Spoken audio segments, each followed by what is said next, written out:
नमस्कार। आज मैं पितृपक्ष के ऊपर एक प्रेरणार्थक कहानी सुनाने के लिए आपके समक्ष आई हूँ। पितृपक्ष हिंदू धर्म में पूर्वजों को समर्पित 16 दिन की अवधि है।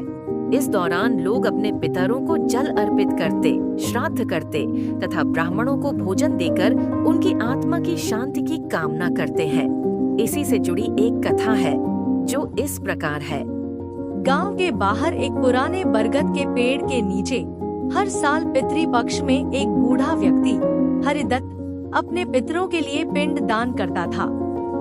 इस बार एक अजीब घटना घटी।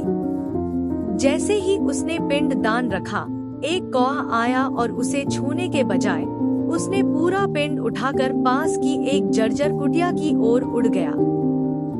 हरिदत्त हैरान रह गया। उसने कुटिया का पीछा किया।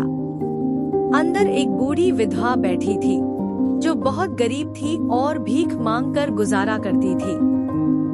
कौआ पिंडदान उसके सामने रखकर चला गया। उस रात हरिदत्त के सपने में उसके पिता आए। उन्होंने कहा, बेटा, पिंडदान सिर्फ अन्न का टुकड़ा नहीं है, वह श्रद्धा और सच्ची भावना का प्रतीक है। उस बूढ़ी महिला का कोई नहीं है। उसके पितर भूखे हैं क्योंकि उनकी कोई संतान नहीं है जो उन्हें याद करे। तुम्हारा दिया हुआ पिंड जिसे हमने उस तक पहुंचाया, उसके पितरों के लिए अमृत समान होगा। अगली सुबह हरिदत्त समझ गया। उसने न केवल उस बूढ़ी महिला के लिए भोजन और कपड़े का प्रबंध किया, बल्कि उसे अपने घर ले आया और उसे माँ के समान सम्मान दिया। उसने उसके पितरों का भी विधिवत श्राद्ध किया। उसी रात उसे फिर से सपना आया।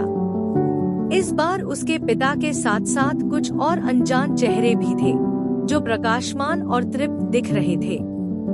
उसके पिता मुस्कुराए और बोले, अब हम वास्तव में तृप्त हुए हैं।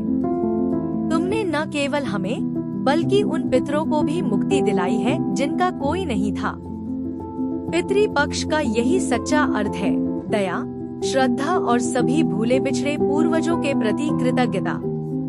उस दिन के बाद से हरिदत्त ने हर पितृपक्ष में उन सभी अनाथ और बुजुर्गों की सेवा करना शुरू कर दिया जिनका कोई नहीं था, यह जानते हुए कि यही सच्चा पिंडदान है जो सीधे पितरों तक पहुंचता है। कथा का सार, पितृपक्ष केवल रीति रिवाज नहीं बल्कि श्रद्धा, दया और सभी पूर्वजों के प्रति कृतज्ञता भाव का पर्व है। दूसरों की सेवा करना, खासकर उनकी जिनका कोई नहीं है, सबसे बड़ा श्राद्ध है।